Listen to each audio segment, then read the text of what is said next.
विचारलेला. त्याचा एक खूप छान प्रसंग आहे दोन मधला, पण तो आता घेत नाही. पण ते म्हणाले होते जर ह्या नसली तुम्ही इतकं त्यांच्याकडे तुच्छतेने घुडेली बघू नका. या स्त्रियांकडे त्या आहेत म्हणून तुमच्या आई बहिणी सुरक्षित आहेत. म्हणजे समाजातली जी लोक इतकी वाईट आहेत ती सगळी तिकडे जातात म्हणून तरी तुम्ही लोक सुरक्षित राहता असं त्यांनी सांगितलं होतं. आणि ते वाचल्यावर मी ती कविता लिहिलेली आहे की आता की या स्त्रियांना गेल्यानंतर कफन पण मिळणं शक्य नसतं. हे जेव्हा आम्ही त्या 100 मुली आम्हाला दर महिन्याला एकदा आम्ही जातो आणि आमची वाट बघतात आणि जे जे तिकडे आम्हाला वाटतं ना ते मी काही नाही सांगू शकत. त्या मुलींना भेटणं, त्या कुठल्या ट्रॉमातनं गेल्या आहेत, पुढे कोणी त्यांना विकलं आणि कोणी काय केलं आणि किती त्यांच्यावर अत्याचार झाले हे सगळं फार महत्त्वाचं नाही आहे. पण ते जे असतं ना ते जे स्वामीजींना कळलं किंवा त्यांना बघून त्यांच्या डोळ्यात अश्रू आले ते मला तिकडे गेल्यावर ते एकदम कळतं की स्वामीजींना काय म्हणायचं होतं.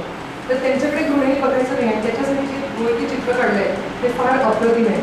रोहित तुझी कायमची रुढी झाली आहे. माझ्या कविता आणि मी दोघं कविता सगळ्या छान आहेत.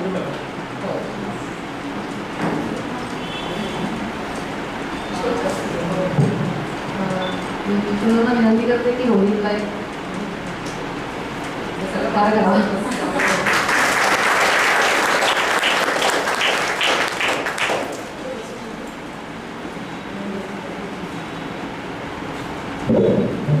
सध्यावेळेचं मनोगत झालं. त्यानंतर बऱ्याच जणांना असं वाटतंय की आपण ते बोलावं. तर जसं कुलकर्णी काकांचा उल्लेख केला त्याबरोबरच महत्त्वाची भूमिका आमच्यामध्ये जी होती पार पाडणारी त्या म्हणजे शोभा काकू, ज्यांना आम्ही अन्नपूर्णा म्हणायचो. कधी आम्ही इथे जर केंद्राचं काम करताना कधी डबा आणला नाही किंवा काही असेल तर कधी काकूंकडे यावं, कढी खिचडी खावं आणि संपूर्ण दिवस त्याच्यावर आमचं सगळं चालत होतं. आणखी अजूनही तसंच होतं की बाकी काही नसेल तरी काकूंचं काहीतरी खाऊ असतो आणि काही त्यांची मजा येते. तर त्यांना काही थोडं बोलायचं आणि काकूंना सांगते की विनंती करते.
म्हणजे काय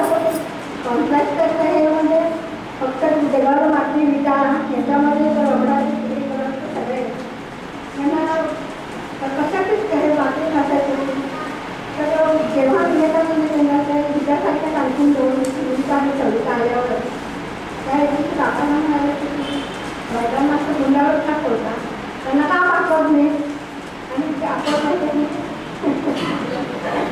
आम्हाला एक श्रद्धा मला आणि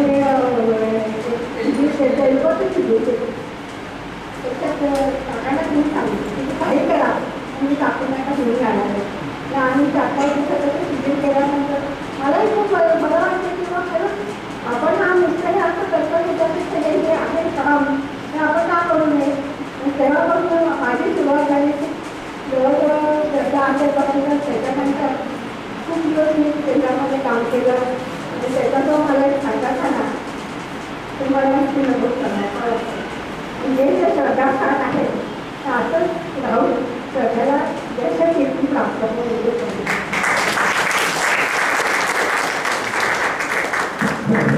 मी कोणाचे आभार मानले तर या सगळ्या माझ्या मित्र परिवाराचा उल्लेख झालाय पण मी सांगते हे पुस्तक छापलं गेलंय हे अजून एक पैसे देखील खर्च केली नाही त्याच्याकरता मला त्यांनी कोणी पैसेही मागितले नाहीये सगळं हापसूक इकडे होत जात आहे हा सगळा कार्यक्रमच्या मी कुठेच नाहीये आणि हे आजच्या जगामध्ये लोक म्हणतात की पैशाला इतकं महत्त्व कोणी पैसे काढत नाही खिशातनं पण याचं प्रिंटरचे पैसे देण्यापासून आत्ता इथे येईपर्यंत पुस्तक जे सोपं नाही आहे सगळ्यांना माहिती आहे कुठली गोष्ट छापणं अजूनपर्यंत मी काहीच दिलं नाही मला माहिती देखील आहे की कोणी किती खर्च केला तर हे आजच्या जगात हे उदाहरण आहे तर हे सगळं आभार मानण्याच्या पलीकडे म्हणजे आभार मानले तर त्यांचं मला वाटतं मी मन दुखवे म्हणून मी काही सांगत नाही पण असं जगावेगळं माझं कुटुंब आहे आणि त्या कुटुंबात आता तुम्ही सगळे सामील झालेला त्यांचे दुःख आहे हां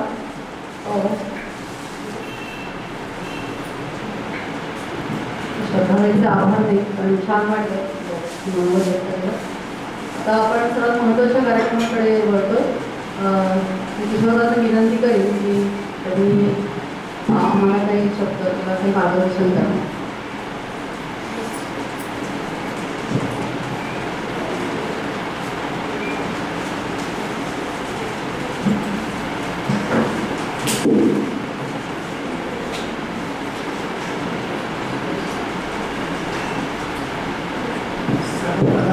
काव्य संग्रहाच्या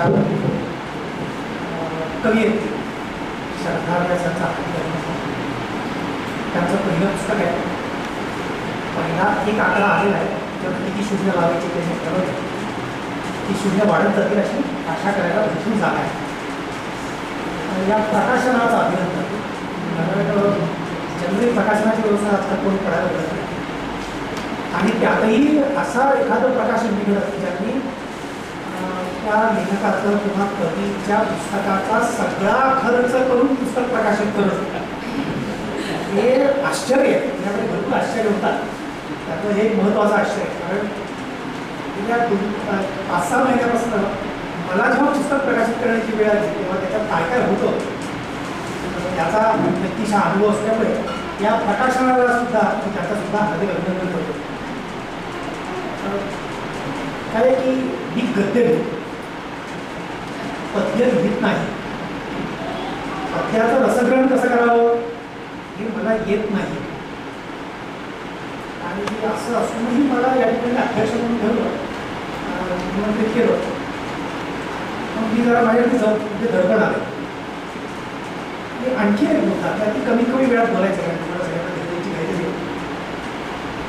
काकांना एक विनंती आहे ते समोर घड्याळ मी बरोबर लावलंय की बघताना दिसेल पण ते घड्याळ जरा बंद पडलंय ते घड्याळ तुम्ही ताबडतोब दुरुस्त करा कार्यक्रमाचे काही जरी असलं तरी अध्यक्षाला तर ते फार लवकर कळलंय किती वेळात थांबवायचं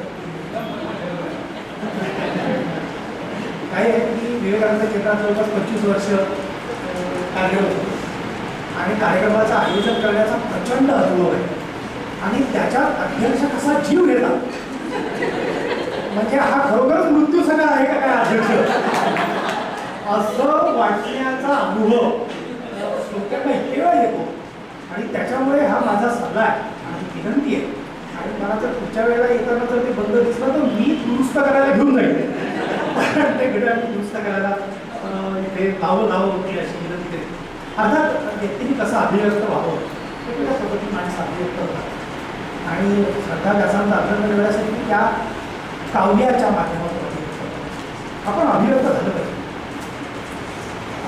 आपण होत नाही आपण अनेकदा आपल्या अनुभवाबद्दल असं समजत असतो की काय आपले अनुभव सांगण्यासारखे. नागपुरात एक छोटासा संदर्भ होतो.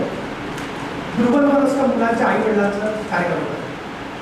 त्याने मला सांगितलं मी भाषण द्या. म्हटलं मी जनरली आजकाल भाषण देतच नाही, की जास्त चर्चा घेतो. मी त्यांना म्हटलं की इथे बसलेल्या सर्व आई वडिलांनी किंवा नातेवाईकांनी तुम्हाला तुमच्या मुलाबद्दल कमीत कमी मुला किंवा मुलीबद्दल कमीत कमी एक चांगली गोष्ट सांगायची. त्या सगळ्यांच्या चेहऱ्यावरचे भाव असे होते की आमच्याच नशिबात कोणा आली, आम्ही हॉस्टेल शोधतोय परमनंट ठेवण्यासाठी आणि तुम्ही हे काय सांगताय. म्हणजे मी भाषण देणारच नाही आणि मला मी जाऊ देणार नाही. मग नंतर एक जण समोर बोलायला लागला, मला विश्वास बसणार नाही. ते सांगायला गेलं तात्पर बोलावं लागेल. एकाने सांगितलं की आमच्या फ्लॅट स्कीममध्ये कोणी जर आजारी असेल तर माझी मुलगी रोज जाऊन चौकशी करते आणि जोपर्यंत त्याची तब्येत ठीक होत नाही तोपर्यंत ती डिस्टर्ब असते. मला एकदम बेकरमधली घटना आठवली. शेजारची वास यायला लागल्यावर पोलिसांना बोलवलं, कळलं की ती नाकामध्ये नक्की 2-3 दिवसापूर्वी गेलेली होती. अहो म्हटलं तुम्ही जिला दुर्बल मनस्क म्हणता त्याच्यात ती जी संवेदनशीलता आहे थोडी मोठी गोष्ट आहे. आणि मग नंतर बराच वेळ चालतो. त्याने सांगितलं की आमचा मुलगा कितीही भूक लागलेली असतो त्याला आम्ही जेवायला बसल्याशिवाय तो जेवायला बसत नाही. म्हटलं वैकुंठाच्या जवळचे वृद्धाश्रम बघितल्यानंतर मला आत्ता वाटत नाही त्याचं महत्व नाही. मला म्हणायचंच आहे असलेली सर्व माणसं जी आहेत ना तुमच्या सगळ्यांच्या जीवनात असे अनुभव आहेत. ते अनुभव आपण घेतले पाहिजे. आपण शेकडो वर्ष महिलांना बोलून दिलं म्हणजे एकदम वेदकाळात बोलू दिलं. नंतर आपण सांगितलं की वेदकाळात जे बोललं ते भरपूर झालं. काय आता फक्त श्रद्धा बाळगा आणि पुरुषांनी लिहिलेलं वाचा श्रद्धापूर्वक. आपण महिलांना बोलून दिलं. यातल्या कथा म्हणजे त्याच्या कविता आहेत. एकच वाक्य असतात आत्मज्योती ते तेजाकडे. ह्या सगळ्या कवितांचा जो सूर आहे तो त्या वाक्यातली असं म्हणजे काही कथा काही कविता तुम्हाला त्याच्यात दुःखदायक वाटते. महिलांच्या जीवनात काय काय होत असतं हे जे विश्व आहे त्या विश्वाचा अनुभव या कविता वाचल्यानंतर तुम्हाला येईल. आणखी एक सूचना करतो की त्या कविता वाचन झालं याचा अर्थ सगळ्या कविता वाचलेल्या हे पुस्तकं जरूर घ्या. बरोबर नाही का? एवढ्या कविता ऐकल्याच आहे पुस्तक जरूर विकत घ्या. तर असं सांगायचं की या सगळ्या कवितातून तुम्हाला जो काही सूर दिसेल तो सूर हा त्याच्या महिलेच्या जीवनामध्ये घडणाऱ्या असंख्य घटनांची कशी बोलत असते, त्या व्यक्तीचा कसा आकलन असतो, तिला काय सुचत असतो, तिला काय अपेक्षा असते, तिला काय भावच वाटतं, ह्या सगळ्याचा एक प्रवास तुम्हाला असतो. आणि त्याबद्दल कवी तुमचा हवी कविता त्याच्यामध्ये त्याचा वैचारिक आत्मिक भावनिक विकास आपल्याला जसं आध्यात्मिक विकास नसेल. माझी एक छोटीशी सूचना श्रद्धा व्यासांचा ज्यांना माहिती असेल त्यांच्या क्षमतांची पोटेन्शियल ॲबिलिटीची असं म्हणते की हे पहिलंच आहे याच्या पुढे तुम्ही लिहिलं पाहिजे. त्याचा प्रचंड लोकसंग्रह आहे, वक्तृत्व आहे, असंख्य अनुभव आहे. या कविता संग्रहामध्ये अनुभवांचा 1% पूर्ण झाला असं नाही आणि तो एकच झालाय हे जरूर माना. संतुष्ट होऊ नका.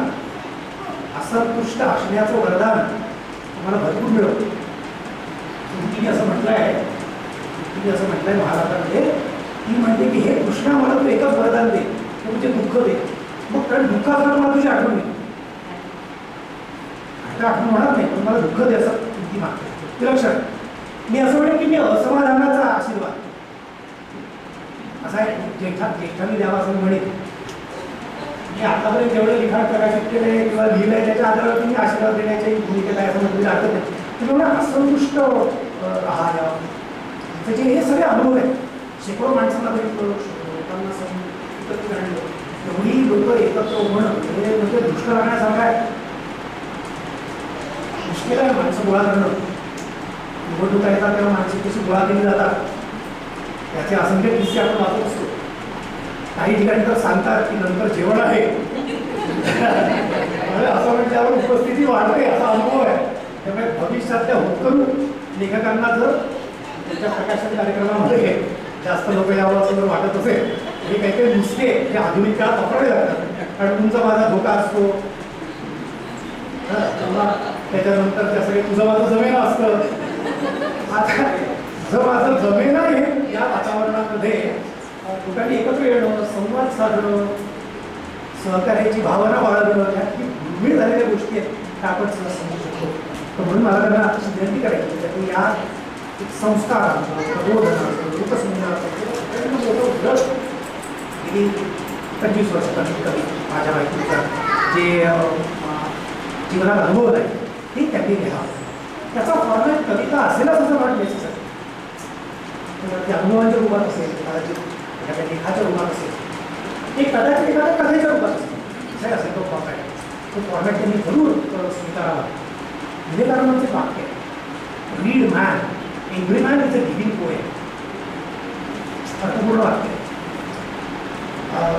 ग्रंथ वाचन कसं व्हायला पाहिजे तर त्याचं परंपरेमध्ये होतं आपल्याकडे. तिथे भांडारकर संशोधन संस्था आहे सगळं, म्हणजे ग्रंथातलं प्रत्येक वाक्य समजून घ्यायचं. विवेकानंदांच्या विचारामध्ये किती मोठं पोटेन्शियल असू शकतो याचा अनुभव चर्चा केल्यानंतर भाषणाने येणार नाही. आणि म्हणून मी तुम्हाला म्हटलं की तुमच्या सगळ्यांचा एक जीवनानुभव आहे, जगाबद्दलचं, व्यक्तिगत जीवनाबद्दलचं एक आकलन आहे, ते चर्चेतून अभिव्यक्त होतं. तर विवेकानंद जेव्हा म्हणतात read man, every man is a living poem, आपण समजून घेतलं पाहिजे. त्यामुळे तुमच्या सगळ्यांमधला आणि त्यांच्यातला जो कवी आहे किंवा जो म्हटल्याबरोबर त्याला आक्षेपाला घेऊ शकतो. वेदांमध्ये जर स्त्रिया काव्य करत होत्या तर तुम्ही फक्त जो कवी विद्यमान आहे त्यापैकी मागे घेतो जो जी, फार महत्वाचं आहे, फार महत्वाचं आहे. मॅन इन्क्लूड्स वुमन असं आम्हाला शिकवलेलं आहे कॉन्स्टिट्यूशनमध्ये. तर तसं नाही, it must be other way राहतो. मला इथं आपल्याला जो सांगायचा आहे तो त्यांनी ते अभिव्यक्त व्हावं. आणि आजचा दिवस अनेक अर्थांनी चांगला दिवस आहे. 31 मेच्या दिवशी वेगळं इथून निघाले. म्हणजे नेमकं काय झालं, एकच वाक्य फक्त आत्ता बरोबर आपल्या जेवढा वेळ संदर्भ घ्यायचा. काय झालं नेमकं, विवेकानंदांना जग कळलं जे त्यांनी विद्यार्थी असताना इतिहासाच्या पुस्तकातून वाचलेलं होतं. भरपूर वाचन ते जेव्हा विदेशात जातात ना तेव्हा त्या म्युझियम्सला भेट देतात. म्युझियम्सला भेट देतात, आर्ट गॅलरीला भेट देतात, आवर्जून भेट देतात, ग्रंथालयांना भेट देतात, अभानाशी बोलतात. तेव्हा त्यांना पाश्चात्य जग कळत आहे आणि पाश्चात्य जगाला माहीत नसलेला भारत ते त्यांना सांगतायत. म्हणजे काय सांगतायत, तर ह्या संस्कृती, या परंपरेमध्ये, या धर्मतत्वज्ञानामध्ये असं कोणतं मूल्य आहे, काय वेगळेपण आहे.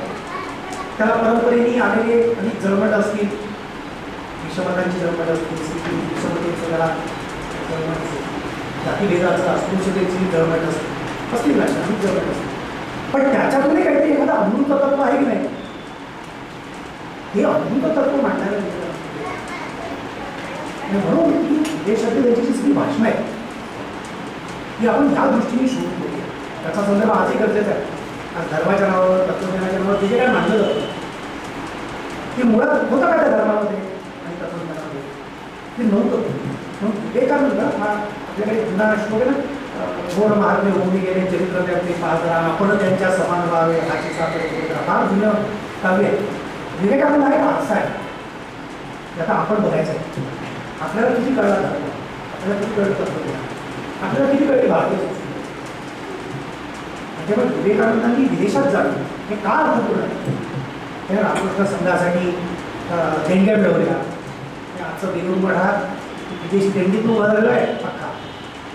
ते असे निवडक शिष्य मिळवले, खूप गर्दी आवश्यक नसते. गौतम बुद्धांनी फक्त 5 शिष्य ठेवले, फक्त 5, आणि त्याच्यातून तेवढी मोठी वैचारिक क्रांती भारतात घडवली.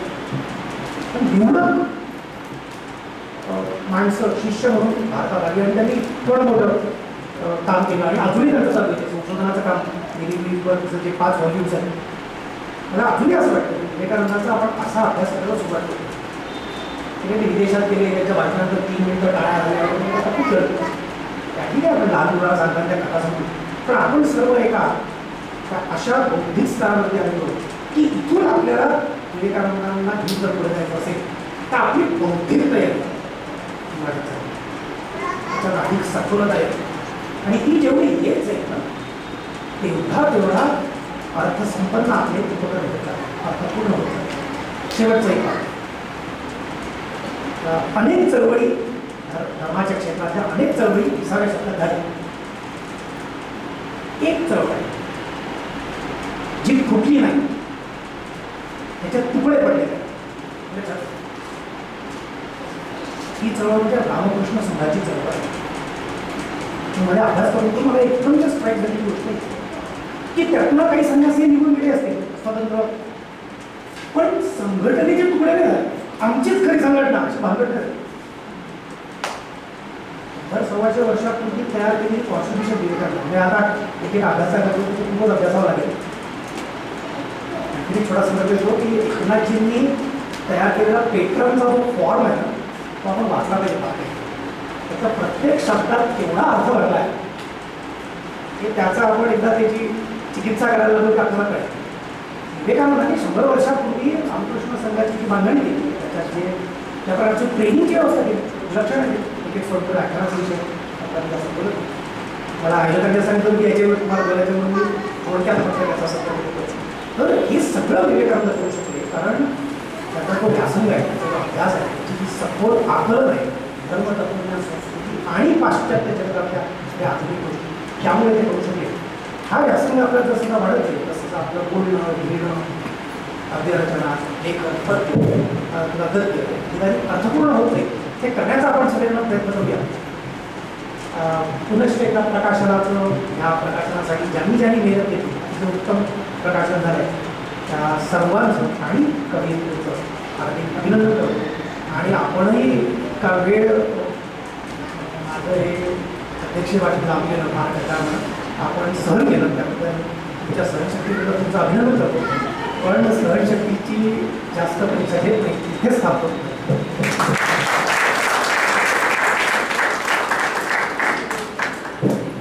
धन्यवाद किशोरदा. किशोरदांनी सांगितलं की कसं अभिव्यक्त व्हावं आणि ते म्हणतात की भावी लेखकांना जे कवींना मी सांगतो, पण आम्ही उलटं थोडंसं वेगळ्या अर्थाने आम्ही विचार करतो की त्यांच्या सान्निध्यात जेव्हा आपण येतो किंवा त्यांच्या एखादी काही कार्यशाळा करतो तर ती लोकं भावी कवी किंवा भावी लेखक होतात. कारण ते अनुभव आम्ही बऱ्याच वेळा घेतलेले आहेत. आणखीन त्यांच्यासारखे अध्यक्ष लाभणं म्हणजे हे इतकं विशेष आहे की आता खरं तर आम्ही हे त्यांचं वाचन आता सांगायचं तुझा हा कार्यक्रम पहिल्यांदा ठेवला होता की त्यांचं बोलणं आणि त्यांचं हे आणि हा प्रकाशनाचा कार्यक्रम नंतर होता. म्हणजे त्यांनी आम्हाला सांगितलं की मी सगळ्यात शेवटी बोलणार जितका वेळ आहे तेवढं, बाकी सगळा कार्यक्रम प्रकाशन आणि कविता याच्यावरच व्हायला पाहिजे. असे अध्यक्ष भेटणं फार दुर्मिळ असतं, त्यामुळे तुमचं धन्यवाद. याबरोबरच आज शतवरीच्या कार्यक्रमासाठी ज्या ज्या व्यक्ती आल्या आहेत म्हणजे अगदी मला वाटतं की ते शालेय क्षेत्रातले जे लहानपणीपासूनचे जे काही सगळे मित्रमैत्रिणी आले आहेत, तसंच सामाजिक क्षेत्रातील, वैद्यकीय क्षेत्रातील आणि तसंच पत्रकार क्षेत्रातील पण अनेक जण इथे आज उपस्थित आहेत या कार्यक्रमाला. त्याबद्दल त्या सर्वांचे अभिनंदन. आणि या सर्वांनी आपण सर्वांनी उपस्थित राहून आमच्या या कुटुंबामध्ये वाढ केली त्याबद्दल विशेष आभार. कारण स्वामीजी नेहमीच म्हणते एक्सपान्शन इज लाईफ, विस्तार हे जीवन. आणि हे खरोखरच तेव्हाच आपल्याला जेव्हा आपण सगळे जमतो तेव्हा हे जाणवतं की वसुधैव कुटुंबकम वगैरे हे सगळं आहे विश्वबंधुत्व हे तेव्हाच कळतं. आणि सर्वचे अभिनंदन आणि कौतुक आणि इथे आल्याबद्दल आम्ही सगळ्यांना आवडलं. त्याच्यानंतर चहापानाचा कार्यक्रम आहे पण त्यापूर्वी फक्त प्रार्थना होईल.